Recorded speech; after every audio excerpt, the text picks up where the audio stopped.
Hello, dear students. Welcome back to our daily 5 study question series of science. CBSE boards exams हमारे आने वाले हैं और हमारी प्रिपरेशन भी स्ट्रांग होती जा रही है। तो चलिए आज फिर शुरू करते हैं अपने नए 5 questions from the chapter human eyes and colourful world से। The question number 1 is what is atmospheric refraction? Use this phenomenon to explain the following natural events. कौन से events बताना है हमें? Twinkling of stars. Atmospheric refraction. The refraction of light caused by the Earth's atmosphere due to gradual change in the refractive indexes of its different layers by the varying conditions of it is called atmospheric refraction. हमारे जो atmosphere में है gradual change है किसमें? Refractive indexes में। कहीं पे जो है हमारी रेयर मीडियम बन जाता है, फिर हमारा डेंसर। जब हम ऊपर से नीचे की तरफ आते हैं तो रेयर से डेंसर में कन्वर्ट होते चले जाते हैं, जिसकी वजह से क्या होता है बेटा? एटमॉस्फेरिक रिफ्लेक्शन हो गया। ठीक है।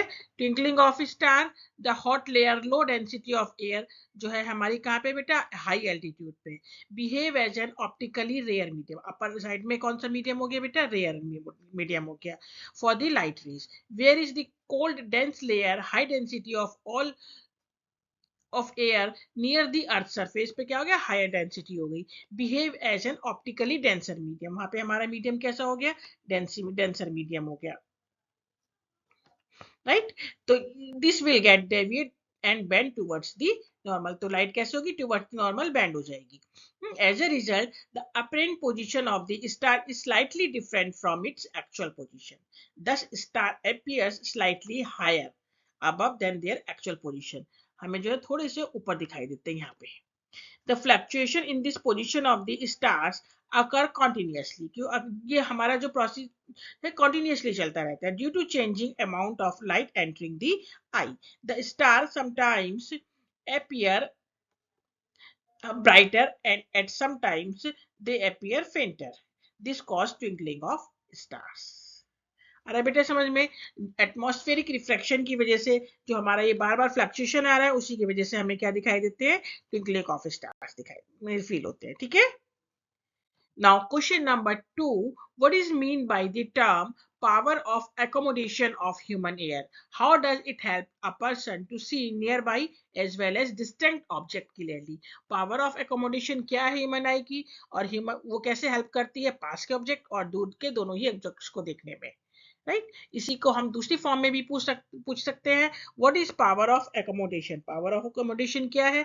How ciliary muscles help in accommodation? Ciliary muscles accommodation में कैसे हेल्प करती है? The ability of eye lens की जो एबिलिटी है to adjust its focal length, अपनी फोकल लेंथ को एडजस्ट करने के लिए, to form a sharp image of object at varying distance on the retina, it is called power of accommodation. इसी को हम क्या कहते हैं? Power of accommodation.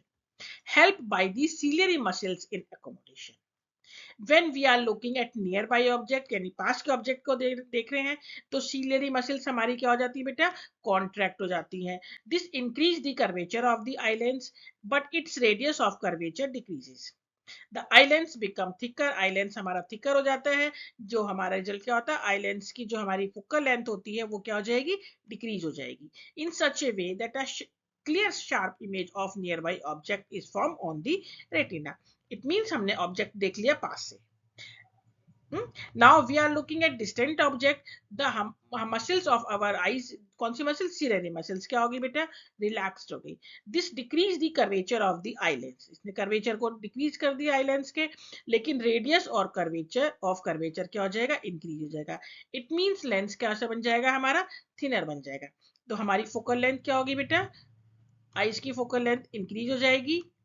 Therefore, the parallel rays coming from the distant object are focused on the retina and the object is seen clearly to us. Thus, the accommodation power of an eye help a person to see nearby object as well as distant object। ये हमें दोनों में help कर रही है, nearby object देखने में भी और डिस्टिंक्ट ऑब्जेक्ट देखने में भी। Right, now question number 3, explain advanced sunrise and delay sunset। Draw diagram to illustrate your answer। Right. The sun is visible 2 minutes before, 2 minute पहले हमें दिखने लगता है, और सनराइज, और 2 minutes after the sunset, because of atmospheric refraction. हम इसको कैसे एक्सप्लेन करेंगे बेटा? This figure show the actual position, ये क्या है? एक्चुअल पोजीशन है सन की, ये एक्चुअल पोजीशन है सन की, एस वाली, at the time of sunrise और sunset, just below the horizon, horizon के थोड़ा सा नीचे। एंड द अपरेंट पोजीशन कौन सी होगी बेटा? ये हो गई हमारी अपरेंट पोजीशन, एस डेस,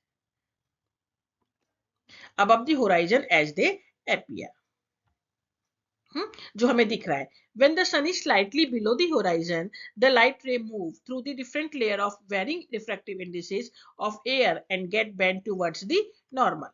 These rays appear to come from S dash, which is apparent position of the sun. That's why the sun is visible to us when it has been actually below the horizon or before the actual crossing of horizon by the sun at the time of sunrise or sunset. So due to atmospheric refraction, again वही phenomena हो गया हमारा atmospheric refraction, the phenomena of advanced sunrise or delay sunset is observed. ठीक है?